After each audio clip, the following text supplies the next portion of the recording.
Good day, ladies and gentlemen. Thank you immensely for joining us over 4U Television Africa, where we debut this midday news, first in the French language with you. Bon après-midi. Good day, Dix Nabis et mesdames, messieurs, bienvenue à ce journal bilingue sur les antennes de 4U Télévision Africa. Pour cette partie en langue française, nous débutons donc du côté du Cameroun et comme hier, nous évoquons encore cet malheureux accident qui a eu lieu à Yaoundé, capitale du Cameroun, plus précisément au quartier d'Amas, où il y a eu lieu un éboulement de terrain qui a donc conduit 11 personnes à la mort. Hier encore, nous évoquons 11 morts, mais aujourd'hui, on évoque à présent 14 décédés et déjà dans cet élément, et Mamouto revient avec plus de précision. Selon les autorités camerounaises, le bilan de l'éboulement de terrain a eu lieu au quartier d'Amas à Yaoundé le 27 novembre 2022 s'est alourdi le lundi 28 septembre. Le gouverneur de la région du centre, Paul Nasri Beya, affirme le décès de 14 personnes dans l'éboulement de terrain. Sur place, nous avons de nombreux 10 corps, détaille le gouverneur de la région. Mais avant d'arriver, il y avait 4 corps déjà évacués et il y a plus d'une dizaine de cas graves aussi qui sont dispersés dans les hôpitaux. Les autorités camerounaises affirment avoir délimité un périmètre de sécurité et fermé une école et une église situées à proximité de cette zone à risque et dangereuse. Les populations devraient réfléchir à quitter les lieux selon le gouvernement. Rappelons que plusieurs personnes ont péri dimanche 27 novembre 2022 dans un affaissement de terrain lors d'une réunion en hommage à des défunts dans le quartier d'Amas, en périphérie de Yaoundé. La ministre de l'Habitat, Célestine Ketcha-Cortez, s'est rendue sur place dimanche soir, saluant le travail des sapeurs-pompiers et des riverains venus porter assistance aux victimes. Elle a adressé ses condoléances aux familles endeuillées. Merci à vous, Emma Moutou. Parlons de toute autre chose à présent. Conflit rwando-congolais. Faut-il s'inquiéter de l'absence des rebelles du M23? La phase 3D pour parler de Nairobi sur la question de sécurité dans l'Est de la République démocratique du Congo s'est donc ouverte hier à Nairobi, au Kenya. Et pour ce troisième round des négociations dans le conflit rwando-congolais, le groupe rebelle du M23, pourtant pomme de discorde entre les deux pays, n'a donc pas été convié aux hostilités qu'augurent justement les négociations en l'absence des représentants du M23. La question posée, vous trouverez sûrement des éléments de réponse dans ce reportage signé Kwechu. La troisième phase des pourparlers de Nairobi sur la question sécuritaire dans l'Est de la République démocratique du Congo s'est ouverte le lundi 28 novembre 2022. Les représentants de plusieurs groupes armés actifs dans cette partie de la République démocratique du Congo étaient présents à Nairobi, mais le M23, lui, n'a pas été invité à la table des négociations. Kinshasa exigeait en préalable que le groupe rebelle respecte un cessez-le-feu et qu'il se retire des zones qu'il occupe dans le Nord Kivu, ce que le M23 a refusé. La cérémonie d'ouverture des pourparlers s'est donc tenue en présence des présidents burundais Évariste Ndayishimiye et kenyan William Ruto, l'envoyé spécial des Nations Unies pour la région des Grands Lacs, ainsi que la délégation du gouvernement congolais autour du facilitateur du processus, l'ancien président kenyan Uhuru Kenyatta. Bien que partie prenante au dialogue, comme plusieurs autres groupes armés, la milice Alliance des Patriotes pour un Congo libre et souverain, l'APCLS, n'espère pas beaucoup du résultat de ces négociations sur le terrain.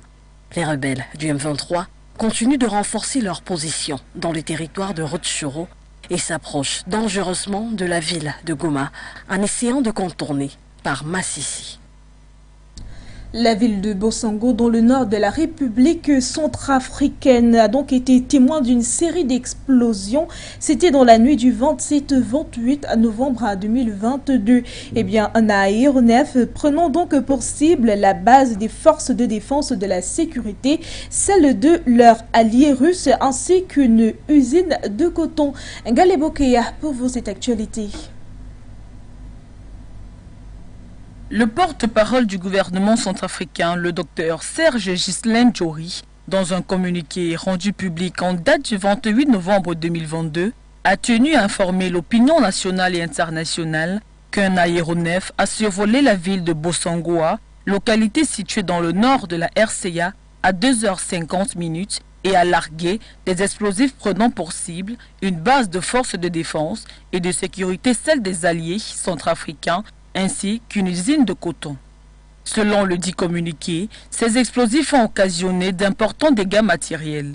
Les autorités soulignent également que cet aéronef, après avoir commis ses forfaits, a survolé la ville de Bozoum et a pris la direction du nord de la République centrafricaine avant de traverser les frontières du pays. Bangui a de ce fait annoncé l'ouverture d'une enquête judiciaire afin de recueillir toute information utile et de situer les responsabilités. Par ailleurs, le gouvernement lance un appel au calme, à la vigilance et tient à rassurer la population ainsi que les forces de défense et de sécurité, les forces alliées et la mission multidimensionnelle intégrée des Nations Unies pour la stabilisation en République centrafricaine sont en alerte pour mettre hors d'état de nuire toutes les forces négatives, d'où qu'elles viennent. Merci à vous, Ngali Bokéa. Mesdames, Messieurs, vous regardez le 12h sur les antennes de For You Télévision. Vous faites bien. Parlons de toute autre chose à présent. Le Mali et deux unités de filature de coton, l'une à Kouliata et l'autre à Bamako, a fait donc savoir la présidence du Mali dans un communiqué rendu public vendredi.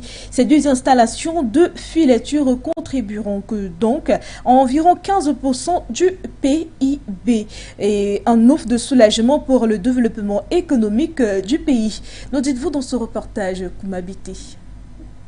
Le Mali, l'un des premiers exportateurs du coton, a signé un accord avec la Chine sur l'installation d'unités de filature sur son territoire.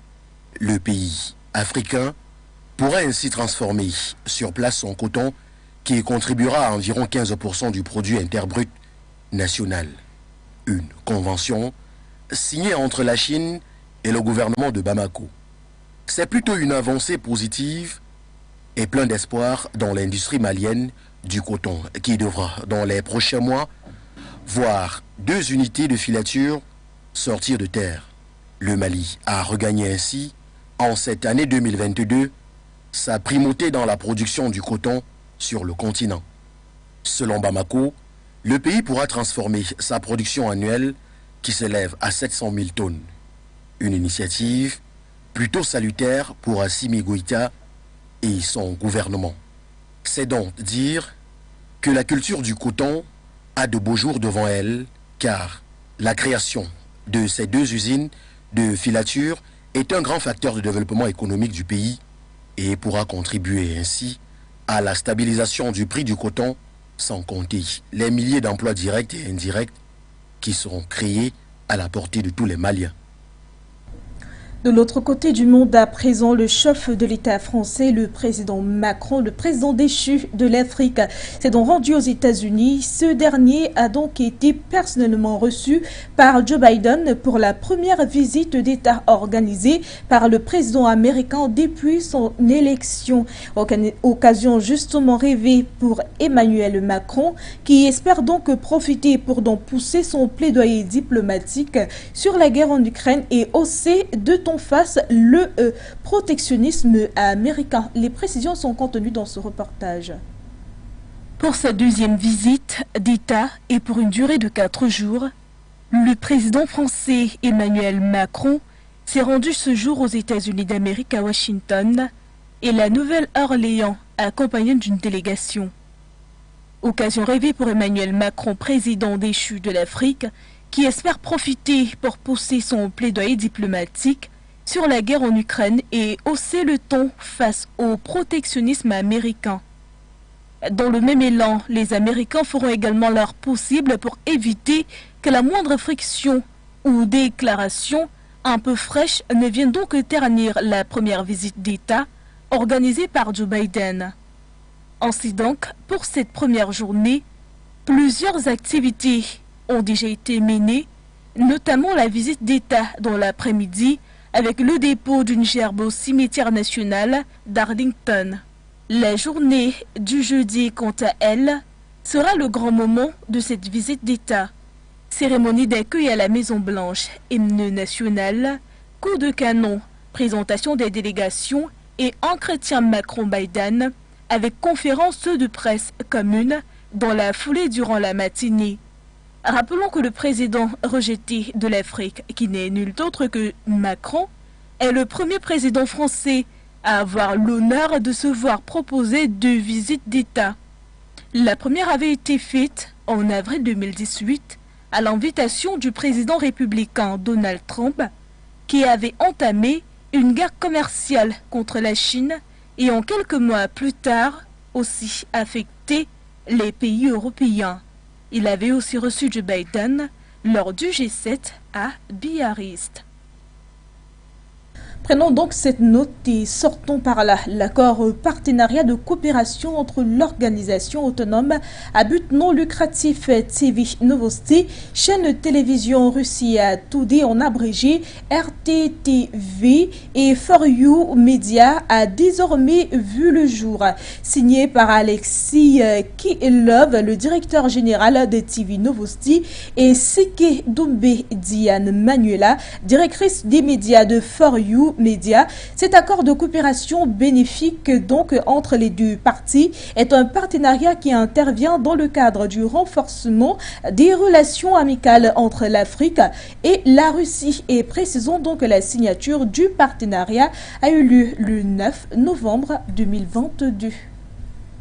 Mesdames, Messieurs, en langue française, c'est la fin. Le journal se poursuit en langue anglaise avec Vodix Nabissi. Good day to you.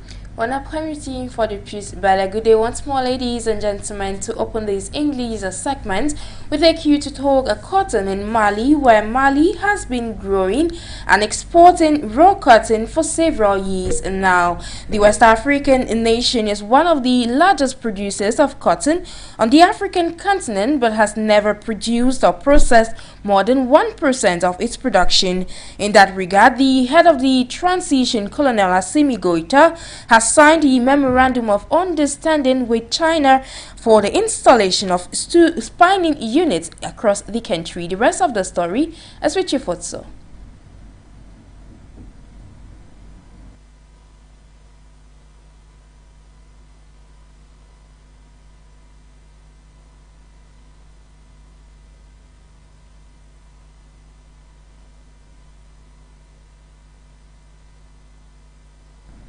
Ladies and gentlemen, we move away from the Mali story on cotton and take you to talk Comoros, of course, where the former head of state, Ahmed Abdoulaye Sambi, former president of Comoros, has been sentenced to life in prison for high treason by a court in the East African nation. The verdict stems from a passport scandal that erupted in the country. According to sources, he was selling passports to stateless people in the Gulf. The rest of the stories in the following reports. The ex-president of the East African country to life imprisonment for high treason, according to regional media reports. Tanzania Daily News reported that Sambi, who is a political rival of incumbent President Azali Ousmani, was sentenced by a state security court. A special judicial body whose rulings cannot be appealed after he was convicted of selling passports to stateless people living in the Gulf. A public prosecutor, Ali Mohamed Ejonaid, says he has betrayed a mission entrusted to him by the Comorians. The former leader, 64 years of age, who led the tiny Indian Ocean archipelago nation between 2006 and 2011, enacted a law in 2008 allowing the sale of passports for high fees. The controversial scheme was aimed to give nationality to the so-called Bidun, an Arab minority numbering in the tens of thousands who cannot obtain citizenship. According to Junaid, the former president embezzled $1.8 billion under the fraudulent scheme, more than the gross domestic product of the impoverished nation.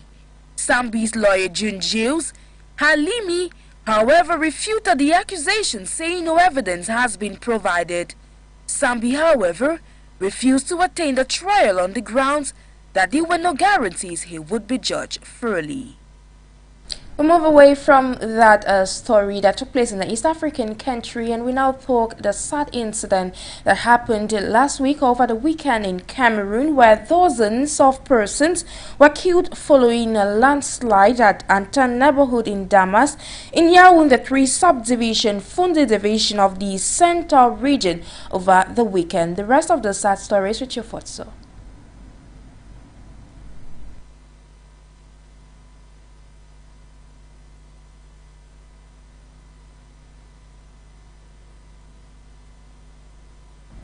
We're going to move away from Cameroon in the Central African part of the African continent and take you straight away to talk outside of Africa, where we are talking Ukraine, where the African continent has recently become the first courted girl in courts of Western countries in the case of Russia and Ukraine. These two states are engaged in a battle for, engaged in a battle for the influence on the African continent, and it's in this context that Ukraine has a program called a Grain for Ukraine, of course intended for most African countries. The rest of the story we shall be bringing to you details in the course of today's edition.